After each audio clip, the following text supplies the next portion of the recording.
భాస్కర్. అందరికీ నమస్కారం. మా గురువు ఎస్వి కృష్ణారెడ్డి గారిని ఆశీర్వదించడానికి వచ్చిన మురళీమోహన్ గారికి నా హృదయపూర్వక ధన్యవాదాలు సార్. తెలుగు సినిమా అంటే అందని ద్రాక్ష పండు కొన్ని కోట్ల మందికి. ఈ సినిమాలో సినిమా రంగంలోకి ఎంటర్ అవడం చాలా కష్టం. నాకు చిన్నప్పటి నుంచి సినిమా అంటే మోజు, ఎక్కడైనా సినిమా ఇండస్ట్రీలో బతకాలనే ప్రేమతో ఉన్న టైంలో ఫిల్మ్ ఇన్స్టిట్యూట్కి రావడం జరిగింది. తర్వాత ఇక్కడ తట్టుకోవాలి అంటే ఏం చేయాలని చెన్నై వెళ్ళాను.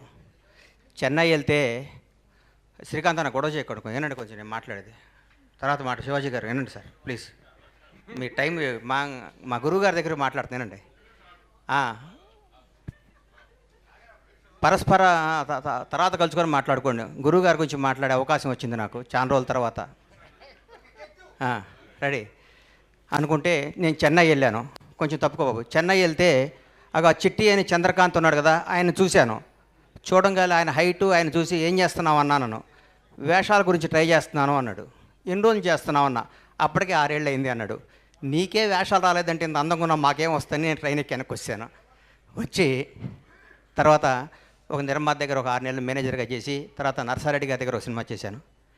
నర్సారెడ్డి గారి దగ్గర సినిమా చేసిన తర్వాత సినిమా ఆడలేదు, ఇండస్ట్రీకి ఉండకూడదు, ఇక షాద్ నగర్ వెళ్ళిపోదాం అన్న టైంలో నేను నా ఆప్తమిత్రుడు, నా సొంత సోదరుడు కంటే ఎక్కువ శ్రీకాంత్ అన్న ఇద్దరం కలిసి షిరిడి తీసుకెళ్ళాడు నన్ను. షిరిడి దర్శనం చేసుకొని కూర్చుంటే దారిలో ఏంటంటే వెళ్ళిపోతాను, షాద్ నగర్ వెళ్ళిపోయి మళ్ళీ వ్యాపారం చేస్తానని చెప్తుంటే డైరెక్టర్ గారు థ్యాంక్ యూ బ్రహ్మన్న, సంతోషం మీరు రావటం చాలా ఆనందం, సంతోషం. మా గురువు గారు బర్త్డేకి మీరు రావడం సంతోషం. కృష్ణారెడ్డి గారు అచ్చిరెడ్డి గారు కలిసి గణేష్ నీకు వేషం ఇస్తాను ఉండు అన్నారు. ఏనాడు శ్రీకాంత్ అన్న గొడవ చేయకుండా కూర్చోండి, చాలా ఇంపార్టెంట్ గురువుగారి గురించి మాట్లాడే అవకాశం.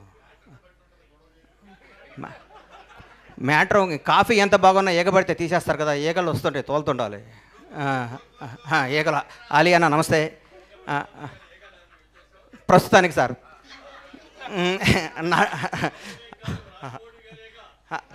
అదే ఈగ సార్, అందుకనే దాన్ని తప్పించుకోవడానికి ప్రయత్నం సార్. అట్లాంటి కృష్ణారెడ్డి గారు నాకు వేషం ఇస్తానని చెప్పారు.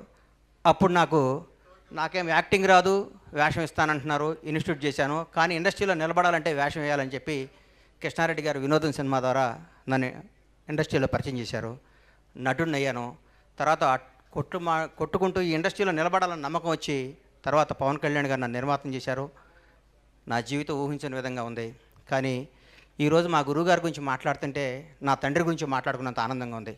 నాకు ఒక్క చెడు అలవాటు రాకపోవడానికి కారణం కృష్ణారెడ్డి గారు. ఎందుకంటే నన్ను అర్లీ మార్నింగ్ గణేష్ నువ్వు రా మా ఇంటికి రా అని చెప్పి 5 o'clock ఇంటికి తీసుకొచ్చి నన్ను కేబీఆర్ పార్క్లో ఇద్దరం కలిసి వాక్ చేసేవాడు. నా జీవితాన్ని ఎట్లా నడవాలి, ఇండస్ట్రీలో ఎవరితో ఉండకూడదని నేర్పిన మహానుభావం ఆయన. కృష్ణారెడ్డి గారికి కేవీ రెడ్డి గారికి ఉన్నంత గొప్ప మ్యూజిక్ సెన్స్ ఉంది. ఏమి సినిమాలు సార్ ఆయన తీసింది. ఆయన తీసిన వినోదం చిత్రం గురించి చెప్తాను. ఆయన హీరో విలన్ ఇంటికి వచ్చి విలన్ని కామెడీ చేసి వాళ్ళ కూతుర్ని పెళ్లి చేసుకునే కాన్సెప్టు సీను వైట్ల లాంటి వాళ్ళు ఆ కాన్సెప్ట్ని పట్టుకొని కోట్లు సంపాదించి ఇండస్ట్రీలో ఒక దశాబ్దం పాటు ఆయన కథనే కాపీ కొట్టుకొని మార్చుకొని చేయడం జరిగింది. ఆయన తీసిన శుభలగ్నం అనే సినిమాని మొగుడు నమ్మేటివేంటి సార్, మావి చిగురు ఏమి సినిమాలు సార్, ఆహ్వానం ప్రపంచానికి ఒక కొత్త భారత చలనచిత్ర రంగానికి ఒక కొత్త కథ, పెళ్ళే వేడుక కాదు విడిపోవటం కూడా ఒక వేడుక అని చెప్పిన మహానుభావుడు ఆయన తీసిన సినిమాలో ఆయన మాట్లాడే మాటలు ప్రతి ఒక్కళ్ళు ఈరోజు ఏ సర్టిఫికెట్ రాకపోతే బాధపడుతున్న ఈ రోజుల్లో యూ సర్టిఫికెట్తోనే సినిమాలు తీసి కలకాలం నిలబడే గ్రేట్ డైరెక్టర్ ఎస్వి కృష్ణారెడ్డి గారు, లెజెండరీ పర్సన్. ఆయన తీసిన సినిమాలు ఒకటేంటి, ఆయన కథల్ని ఆయన పాయింట్లను తీసుకొని ఒక 2 దశాబ్దాల పాటు ఇండస్ట్రీ నడిపిస్తున్న గొప్ప వ్యక్తి ఆయన. ఈ రోజు వరకు కూడా ఆయన ఒకరిని ఒరే అని పిలవటం నేను వినలేదంటే నాకు ఎంత ఆనందం వేస్తుందంటే, ఎంత ముచ్చటేస్తుందంటే, నా పూర్వజన్మ సుకృతం కృష్ణారెడ్డి గారి ద్వారా నా నటుడిగా పరిచయం అవటం. కృష్ణారెడ్డి గారు ఈ వేదిక ద్వారా ఈ జన్మదినం ద్వారా మిమ్మల్ని కోరుకుంటుందంటే మీరు సినిమాలు తీయండి సార్. మీ అంత గొప్ప డైరెక్టర్ తెలుగు ఇండస్ట్రీలో లేడు సార్. నేను చెప్తున్నా, ఎందుకు చెప్తున్నానంటే May 9 వినోదం సినిమా రిలీజ్ అయింది, స్టార్ట్ చేశారు. August 12 రిలీజ్ చేశారు. 80-90 రోజుల సినిమా రిలీజ్ చేశారు. మీ ఇన్స్పిరేషన్ తీసుకొని నేను ఆంజనేయులు 102 రోజులు సినిమా రిలీజ్ చేసేసారు. సినిమా అంటే ఫటా హిట్ ఫ్లాప్ మన చేతుల్లో లేదు. సినిమా తీయటం గబగబ జనాల్లోకి పంపించి జనానికి అందియటం. సంవత్సరాలు సినిమాలు తీయటం ఏంటి సార్, 4 ఏళ్ళు సినిమాలు తీయటం ఏంటి సార్, ఎన్ని కుటుంబాలు ఎన్ని థియేటర్లు ఉన్నా. నేను ఎగ్జిబిటర్గా ఒక థియేటర్ ఓనర్గా చెప్తున్నా. లాస్ట్ ఇయర్ మన థియేటర్ వెళ్ళి బ్యాలెన్స్ షీట్ చూసుకుంటే 40 లక్షలు నాసు. ఇంతకుముందు ఎంత డబ్బు వచ్చేది థియేటర్లో రన్ చేయలేకపోతున్నాం సార్. కృష్ణారెడ్డి గారు లాంటి వాళ్ళు మీలా మిమ్మల్ని ఇన్స్పిరేషన్ తీసుకొని ఎంతో సినిమాలు తీయాలి. సంవత్సరానికి మీరు 5 సినిమాలు డైరెక్ట్ చేయాలి. దీర్ఘ సుమంగళి బాబా ఏం సినిమాలు సార్ డైరెక్ట్గా తీసింది. పెళ్ళాం ఊరు వెళ్తే ఏం సినిమాలు సార్ ఆయన తీసిన సినిమాలు. ఒక శ్రీకాంత్ అనే అన్నకి ఒక శకం ఒక ఆయన కృష్ణారెడ్డి గారు చేయి పట్టుకొని ఒక దశాబ్దం పాటు నడిపించాడు. ఒక శ్రీకాంత్ని, జీడి చక్రవర్తిని, ఒక జగపతి బాబు వరుసగా ఫ్లాప్లు ఇస్తున్న జగపతి బాబుకి, జగపతి బాబు నువ్వు స్టార్వి, నువ్వు అమితాబ్ బచ్చన్ లాంటి వాడివి అని చెప్పి ఆయన శుభలగ్నం సినిమా తీశారు. ఆయన ఎంతమందిని పరిచయం చేశారో, ఎంతమందికి జీవితాన్ని ఇచ్చారో. ఎంతోమందికి బ్రహ్మానందం అన్నకి, కోట గారిని, బాబు మోహన్ గారిని, ఆలనా నీ జీవితం అటు ఇటు కానీ నీ జీవితం చిన్న వేళ చేసుకుని జీవితం నేను స్టార్ని చేశాడన్నా. స్టార్ నీ జీవితాంతం నీ గుండెల్లో ఎస్వి కృష్ణారెడ్డిని టాటూ వేయించుకున్నా మన రుణం తీరదు ఆయనకి. గురువుగారికి ఏమిచ్చి రుణం తెచ్చుకోవాలన్నా మనం. ఎంబ్లేలా నీతో ఎంబ్లేలా చూస్తే సాలేవా ఆడు హీరో డైరెక్టర్ అన్నారు ఇండస్ట్రీలో. అప్పుడు నేను ఉండేవాడిని. ఇండస్ట్రీ రికార్డులు కొట్టాడు. Legendary person. గురుగారు మీకు మేమేమిచ్చి రుణం తెచ్చుకుంటాం సార్, మీకు జన్మలో మీ పేరు చెప్పుకోవాలి, మీ రుణం తెచ్చుకోవాలి. మేము తినే ప్రతి అన్నం మెతుకు మీద ఎస్వి కృష్ణారెడ్డి అని పేరుంది సార్. మాకు ఈరోజు ఈ ఆస్తులు, ఈ సామ్రాజ్యం, ఈ పేరు వచ్చిన దానికి మూల కారణం 9 మళ్ళకు వచ్చిన అమ్మే కదా. 9 జీవితాంతం అమ్మ పోయేది కదా, అమ్మే కదా. మీరే యు ఆర్ మై డాడ్. వినోదం సినిమా టీం, ఆయనతో పనిచేసిన టీం అందరూ ఆ రోజుల్లో ఎంత టీం అండి. మా ఉదయ్ భాస్కర్ మా అన్న నన్ను నటుడిగా పరిచయం చేస్తుంటే అన్నపూర్ణ స్టూడియో దగ్గర తెలుగు చలనచిత్ర పరిశ్రమ నటుడిగా పరిచయం అనే గణేష్ బాబుకి స్వాగతం బ్యానర్ కట్టాడు. మా టీం ఎస్వి మనీషా టీం అంటే ఎంత గొప్ప టీం అండి.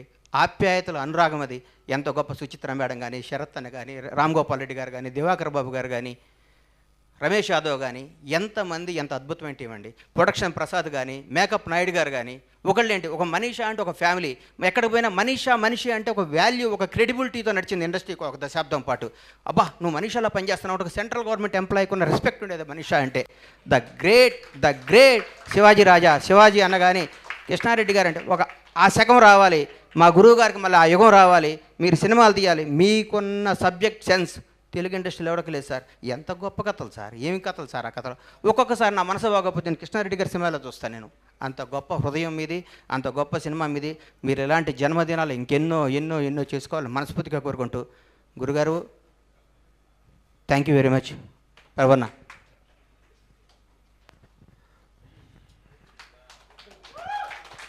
అద్భుతం, గొప్ప దృశ్యం ఇది. థ్యాంక్ యూ బండ్ల గణేష్ గారు. ఇక నాకు ప్రేమ ఖైదీలో జూనియర్ ఆర్టిస్ట్గా చేస్తే రామానాయుడు గారు 1000 రూపాయలు ఇచ్చారు.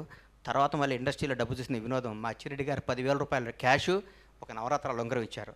ఆ క్యాష్ ఇప్పటివరకు వాళ్ళే సార్. బీరువాలు అట్లాగే ఉన్నాయి, ఆ ఉంగరం అట్లాగే ఉంది సార్. Thank you sir. ఉంగరం పెట్టుకోండి, క్యాష్ వాడుకోండి. కొన్ని చెరుపుకోలు హృదయాల్లో పెట్టుకుంటారు అంతే ప్రభు గారు.